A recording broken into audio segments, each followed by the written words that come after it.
Hola, buenas tardes. Soy Mercedes de Vega. Acabo de publicar mi segunda novela, Cuando estábamos vivos, editada por Place Janés.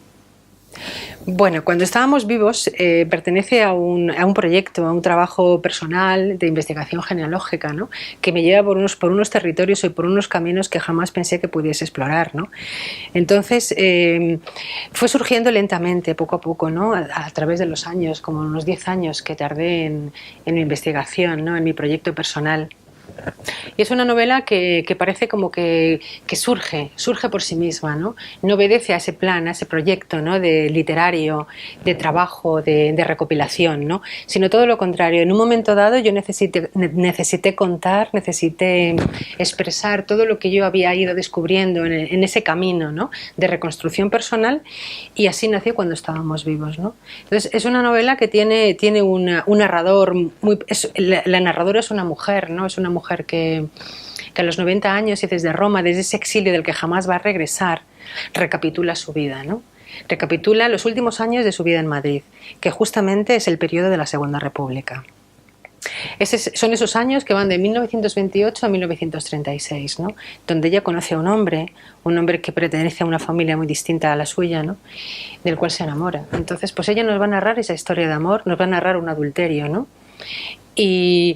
Y además lo va a hacer no como esa Madame Bovary que se va a suicidar con arsénico, ni mucho menos. Ella lo reivindica además como una mujer libre, que es del siglo XX, ¿no? Aunque sea una mujer muy conservadora, ¿no? Entonces esta mujer es la narradora, tiene esa voz personal que yo quería dotarle, ¿no? Como si yo también fuese narrando esta aventura literaria, ¿no? Que de un momento de mi vida, ¿no? Surge de esa forma espontánea, ¿no? Entonces en ningún momento establecí ni tan siquiera la extensión de sus páginas, ¿no? De sus 525 páginas. Fue saliendo lentamente con todo ese material narrativo que te ofrece la propia vida. La novela no está escrita en clave de bestseller. No es una novela lineal y una novela que va hacia adelante, ¿no? Es una novela que tiene continuos retrocesos, continuos análisis en el tiempo, ¿no? Continuas elipsis, ¿no? Para recordarnos sobre todo esos personajes que están trabajando en la novela, por qué trabajan como trabajan, por qué actúan como lo hacen, ¿no? Por eso no está en clave de bestseller, porque está en clave de novela intimista, ¿no? Que es un poco mi estilo literario, ¿no? Un poco como el profesor de inglés, que es mi anterior novela, que era una novela corta, una novela de género negro. Pero en esta novela también hay una transgresión de géneros, ¿no? Tiene una transgresión de géneros y además también de personajes, ¿no? Y también tiene una transgresión de tiempo, ¿no? Temporalmente. Por eso no es una novela bestseller. Yo planteo la novela como un viaje al pasado, ¿no? Pero con dos momentos temporales, en el cual Lucía, la narradora, comienza con un prólogo, ¿no? En el año 1995, ya para ponernos en antecedentes todo lo que va a pasar en esa novela, todo lo que nos vamos a encontrar, para concluirla al final en ese mismo momento temporal. Por lo tanto, es ese viaje al pasado que ella nos propone. Lo sabe todo, porque es el universo de ese personaje, ¿no? Es una narradora muy potente y es una voz muy fuerte, porque precisamente es durante todo ese tiempo, ¿no? Esos 8 años que ella narra de tiempos de la República, pero también tenemos el momento temporal, contemporáneo, desde donde ella está contando, desde donde ella narra, ¿no? De tal manera que es como una especie de entrar en ese túnel del tiempo, ese túnel de la novela que nos propone la novela, ¿no? Temporal, ¿no? Para perder un poco a veces la noción incluso de en qué momento nos situamos, ¿no? Propone tanto un recorrido histórico como un recorrido de la ciudad de Madrid, ¿no? Porque la novela nos va a recorrer todo Madrid de la Segunda República y nos va a recorrer también el espacio de la República. Entonces, dijéramos que el momento temporal y el espacio es fundamental en la novela, porque yo lo que hago es retratarlo continuamente a través de las historias y a través de los personajes. Entonces, los personajes se van a mover por un Madrid muy, muy convulso y por un Madrid de grandes cambios, como es el Madrid de la Segunda República. Es un Madrid, la República acometió muchísimas reformas y supuso pues un cambio, ¿no? En la estructura social muy importante de los españoles, ¿no? En la Segunda República, pues aparte de todas las leyes republicanas, pues aparece por primera vez el voto a la mujer, el sufragio femenino, aparece la ley del divorcio. Es decir, es un momento de grandes avances sociales, ¿no? E incluso también es un momento literario fundamental y de estética muy importante en España, ¿no? Dijéramos que la España que heredamos ahora estéticamente casi viene de la Segunda República, con toda esa generación de 1927, ¿no? De la residencia de estudiantes y que conforma todas las estéticas y todas las artes que fluyen en Madrid, ¿no? Entonces Madrid para mí es una ciudad muy importante en ese aspecto, donde mis personajes van a mostrar cómo era ese Madrid cultural de la República y cómo era ese Madrid urbano también, urbano y social, de distintas clases sociales, pero también donde el espacio conforma mucho a los seres humanos, ¿no? Entonces, pues creo que el urbanismo en mi novela tiene un protagonismo muy, muy fundamental, ¿no? El urbanismo pues de Antonio Palacio, de los grandes edificios, de Zuazo con la ciudad universitaria, e incluso hay una zona de Madrid que yo he querido rescatar en mi novela, que es la ciudad lineal de Arturo Soria, que es una ciudad que ahora, bueno, pues casi ha desaparecido, ¿no? Pero Arturo Soria fue un gran urbanista, muy innovador, donde diseñó una ciudad lineal para la convivencia incluso de todas las clases sociales. Entonces yo le he querido rescatar a la ciudad lineal y he querido contar cómo era la ciudad lineal a principios del siglo XX, cómo estaba conformada a través de mi historia y de mis personajes, donde ellos pues tienen una propiedad en Arturo Soria. Sí, la novela surge, como he comentado antes, de una forma espontánea, pero también obedece a esa investigación, en el cual yo descubrí, hay dos hechos reales de la novela, ¿no? Hay dos hechos reales de los cuales a partir yo monto toda la historia, ¿no? Dos hechos como, bueno, mi padre vivió en un orfanato su vida, ¿no? Y la muerte de su madre en el Hospital Provincial. En el Hospital Provincial de Madrid, que es lo que hoy es el Museo de Arte Reina Sofía, ¿no? Entonces, con esos dos hechos reales, yo he ficcionado, he hecho pues una novela de genealogías, por decirlo así, ¿no? Entonces, pues esos dos hechos han venido a conformar todo lo demás y he puesto a trabajar a toda una época, ¿no? Para contar casi los dos últimos capítulos, ¿no? Dijéramos que es una novela casi comenzada desde el final. Es de las pocas novelas que tú empiezas ya conociendo el final, cómo va a terminar, ¿no? Porque realmente lo que yo quería narrar era pues ese orfanato de Lope de Hoyos, de la prosperidad, donde vivió mi padre, y la muerte de su madre en ese hospital gigantesco que es hoy el Reina Sofía, ¿no? Entonces, pues bueno, es muy interesante la narradora de la novela, porque Lucía Oriol es esa mujer filántropa que posibilitó a mi padre un futuro. Aunque es un personaje que yo he ficcionado, está basado en un personaje real. Mi padre vivió toda su infancia en ese orfanato porque era un niño de la guerra. Y ese orfanato era una obra de caridad de una aristócrata madrileña que vivía en el extranjero. Y ese orfanato estaba regentado por unas monjas que posibilitaban pues, ese futuro a esos niños que habían sido pues, maltratados, ¿no? por la guerra civil, porque lo habían perdido todo. Entonces, pues bueno, yo lo que quise hacer es rescatar a esta mujer que posibilitó ese futuro familiar y le puse a trabajar en mi novela y le di el protagonismo de Lucía Oriol, que es la narradora, ¿no?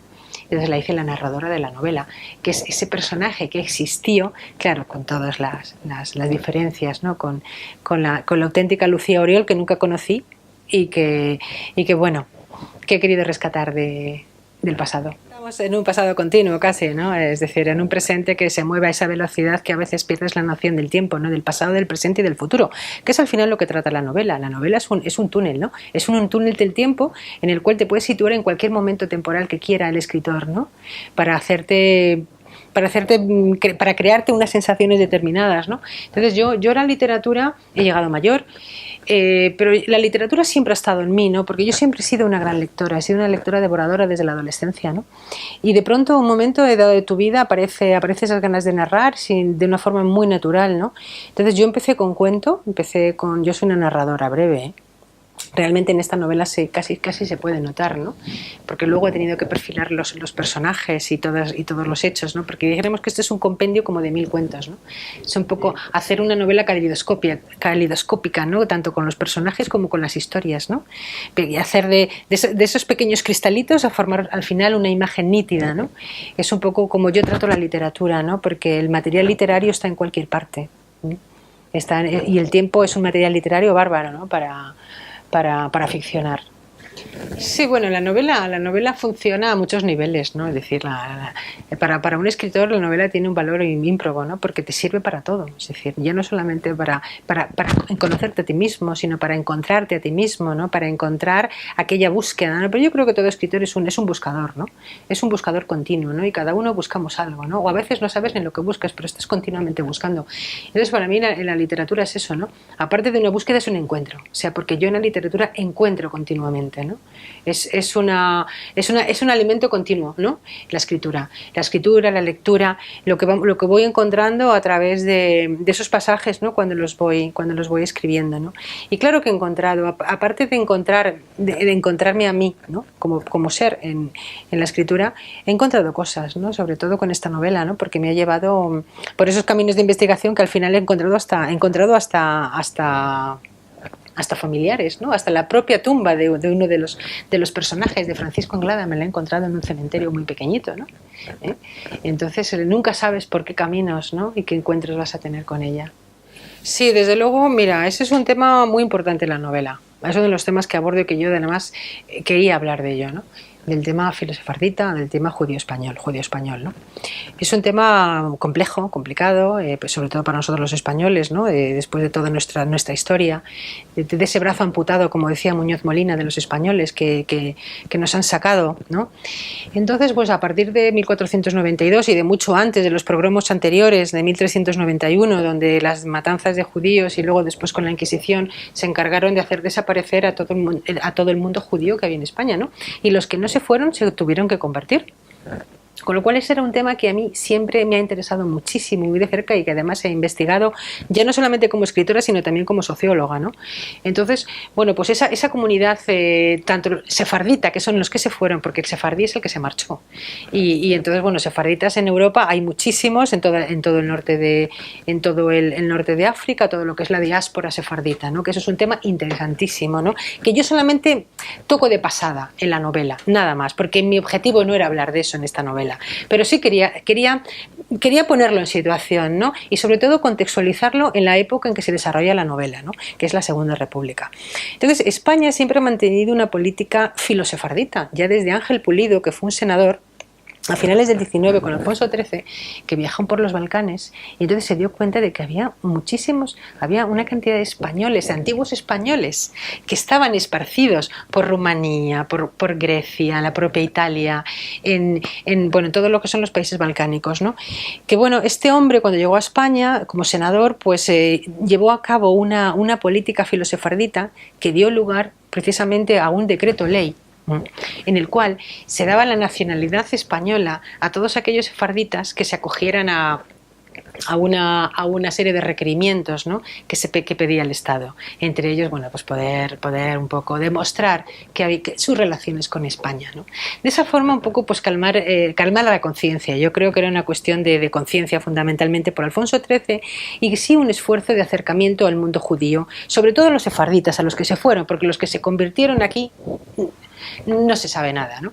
Pero sí que hay familias que han podido mantener a lo largo de los siglos sus identidades ocultas, que ese era el tema que yo quería tratar. Yo quería tratar más el tema de los judíos que se quedaron que de los judíos que se fueron, que hay muchísima literatura y estupenda y buenísima sobre el tema sefardita, ¿no? Y además el tema sefardita ahora mismo tenemos ahora una ley, por cierto, para otra vez, ¿no? Para dar nacionalidad a los españoles que están en el españoles que puedan tener la relación sefardita con España, ¿no? Entonces, pues bueno, yo quería tocar sobre todo el tema de los conversos, ¿no? Y entonces lo que hice fue a una de mis familias, porque realmente cuando estábamos vivos es una saga familiar son dos familias que son bastante complementarias pero al mismo tiempo antagonistas. Pues una de ellas la hice judía, y la hice además judía pero católica, es decir, conversa. Entonces, pues bueno, ese tema está tratado a través de Francisco Anglada, uno de los protagonistas, de hecho, del hombre del que se enamora Lucía.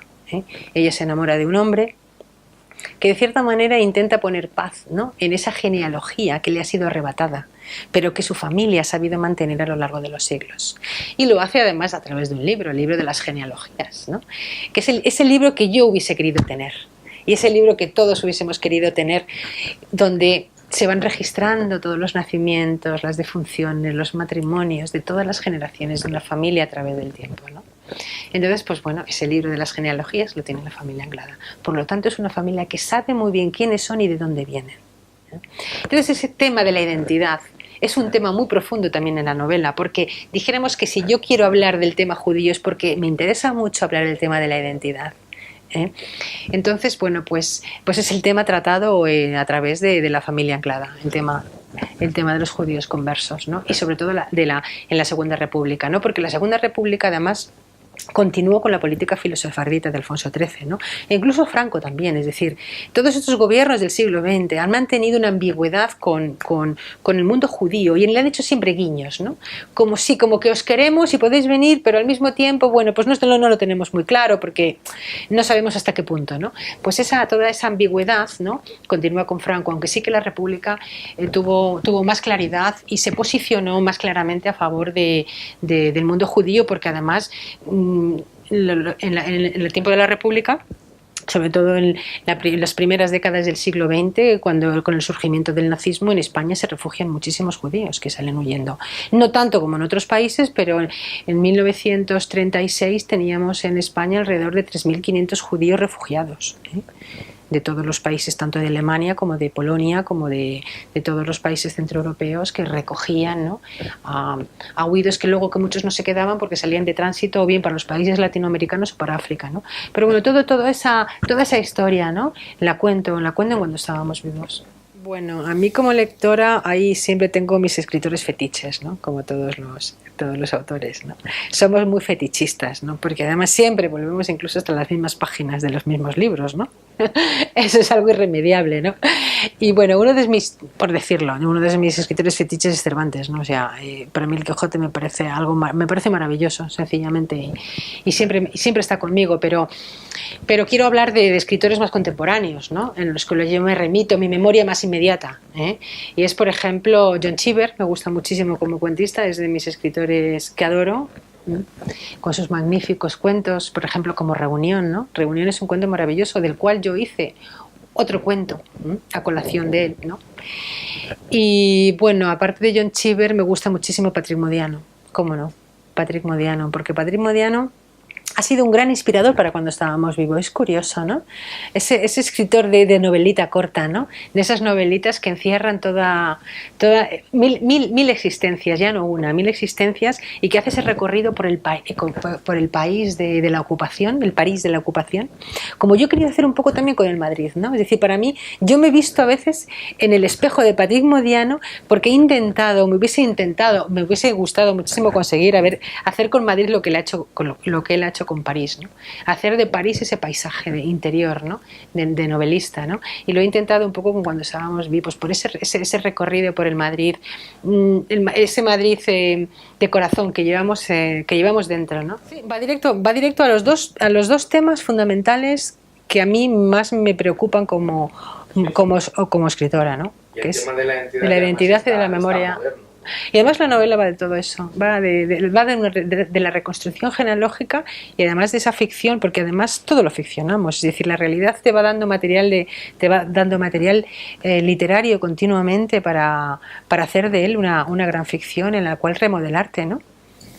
Tras un siglo en este mundo, he sido testigo presencial de casi todos los hechos que voy a desvelar, y a los que no asistí me los confiaron sus protagonistas y los hermanos Anglada. El resto lo conoce Dios, que también narra esta historia.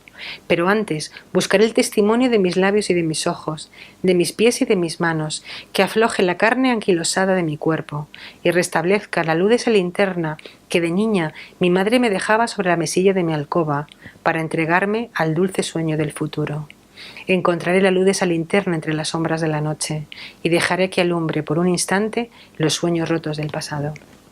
Esto es la novela, esto es Cuando estábamos vivos, sueños rotos de todos sus protagonistas.